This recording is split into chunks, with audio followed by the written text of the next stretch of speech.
Dieu lui donne une bonne chose et il dit Alhamdulillah Rabbil Alamin, il est reconnaissant vis-à-vis d'Allah. Et il arrive aussi Dieu aussi l'éprouve. Et dans son épreuve, il est patient. Il est patient. Parce que Dieu dit qu'il n'y a pas quelqu'un qui a le plus grand mérite que celui qui est patient. Ce qui nous arrive est dur. Mais en tant que musulmans, nous devons faire attention à ce qui sort de notre bouche. En tant que musulmans aussi, qui voit son frère éprouvé, quelles qu'en soient les circonstances de cette épreuve, ne doit jamais se réjouir de cette épreuve. Quelle que soit l'informité qu'il est dedans, ne doit pas se réjouir de cette inconformité. Il doit quand même prier comme notre mère qui est Salma a fait sa prière après le décès de son mari. Abou Salma est décédé et après le décès d'Abou Salma, Salma était affligée, elle était découragée parce que pourquoi son mari avec qui elle a vécu depuis des années vient de quitter cette terre. Et quand le prophète l'a vu affligé, le prophète lui a dit à Abou Salma, pourquoi tu te décourages? Qu'est-ce qui te rend aussi triste? Salma lui dit que c'est le décès d'Abou Salma qui me rend triste. Il lui a dit non, ne sois pas triste, mais fais cette invocation. Allahumma ajibni fi musibati wa khulufni khayran minhu. Ou khayran minhu. Il dit, oh Seigneur, donne-moi la récompense dans la situation que je me trouve et donne-moi quelque chose de meilleur. Voilà la meilleure parole que le musulman doit dire quand il est éprouvé, qu'il soit la difficulté. Parce que les savants nous disent que ce qui nous arrive est la chose qui sort dans nos bouches. C'est les résultats de ce qui sont dans nos bouches.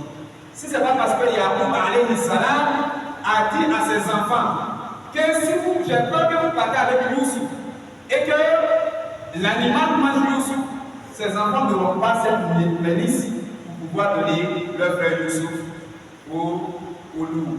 Que Dieu nous donne la bonne compréhension. Chers frères en islam, nous devons savoir qu'aujourd'hui, nous sommes tous des musulmans. Nous devons nous assister dans le malheur qui nous arrive. Nous devons être ensemble. Nous devons nous épauler. Nous devons prier pour ceux qui ont reçu cette épreuve. Est-ce que nous nous sommes une fois demandé? Est-ce que nous nous sommes une fois posé la question? Nous, dans nos maisons, n'a pas été démolis aujourd'hui. Qu'est-ce que tu fais 10 ans après pour pas nous dire d'éviter là où nous sommes? Donc, ça tourne. Ce qui te dit aujourd'hui de ce qui arrive aux autres, ça peut te rattraper demain. Les Français disent la roue tourne. Donc, dans ce cas, au lieu de parler ou dire quelque chose de plaisant ou de déplaçant, nous avons la responsabilité de prier Dieu à Sabatal qui les protège et qui les donne un endroit où ils vont se sentir à l'aise et qui les protège. Nous ne sommes pas au-delà de l'État. Mais cela est dit que nous sommes humains. Et ce qui arrive, même si elle est conforme à la loi, nous devons être affligés. Que Dieu nous donne la bonne compréhension et qu'il fasse de nous des musulmans pieux et sincères.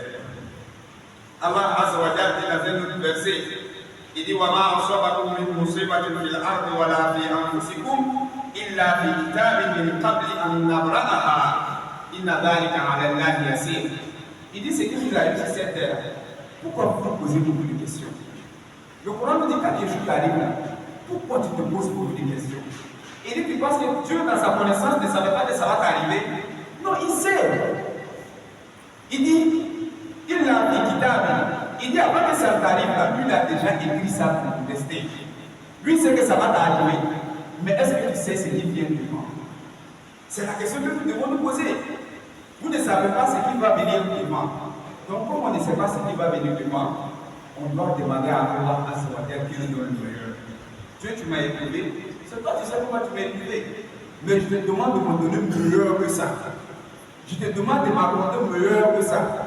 Chers frères en islam, l'invocation selon la hadith du prophète Muhammad sallallahu alayhi wa sallam, qui est le plus exaucé, c'est l'invocation que le musulman fait pendant que son frère porte n'est pas informé. C'est la meilleure des éducations. Quand vous êtes assis seul et que vous voyez votre frère Abdallah, votre frère Youssef qui est dans la difficulté, vous soulevez votre main et vous dites Ya, mon frère qui est dans cette difficulté-là, vraiment je suis affligé, je n'ai pas les moyens, je n'ai pas la force nécessaire pour pouvoir l'aider. Mais je te demande Ya, c'est toi qui es le pourvoyeur de toutes choses, c'est toi qui sais toutes choses. Je te demande de l'assister dans la calamité ou bien dans la difficulté qu'il est dedans. C'est la meilleure éducation. Et si vous faites cette invocation, Allah, le prophète sallallahu alayhi wa sallam, dit Allah vous donne la même chose que vous avez souhaité pour votre frère. Ne devenons pas païens. Je pense que tout le monde connaît l'histoire des païens. Ce n'est pas la peine de le citer ici. Que Dieu nous donne la bonne compréhension et qu'il fasse de nous des musulmans, une fois encore des musulmans pieux et sincères.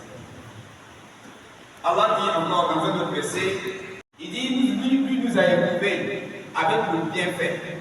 Généralement, quand quelque chose de bien nous arrive, on est souriant, on est content, on chante même seul dans la maison. Mais ce que nous supplions, c'est que Dieu nous donne ça aussi pour nous écouter. Pour comparer toi, ton attitude quand le bien vient et ton attitude quand le mauvais vient. On a passé un temps, on était peut-être dans la l'aisance. Aujourd'hui, il y a des difficultés. Ta réaction, Dieu va comparer. Pour voir à quel point tu es honnête avec lui. Quand c'était bon, on disait Alhamdulillah. Mais aujourd'hui, quand c'est mauvais, d'autres même peuvent aller jusqu'à accuser Dieu par rapport à ce qu'il est arrivé. Non, on n'arrive pas jusqu'à ce niveau. Nous devons être sorts et prier Dieu, non seulement que Dieu puisse nous donner le meilleur. Parce que dans le Coran, Allah Azza wa Jalla nous dit, il dit il dit, c'est pas seulement ce qu'on va faire pour mauvais, là, Dieu va nous demander. Même le déguis à donner, il dit c'est pourquoi il faut profiter, il va te demander. Ta respiration, il va te demander. Ta vie, il va te demander.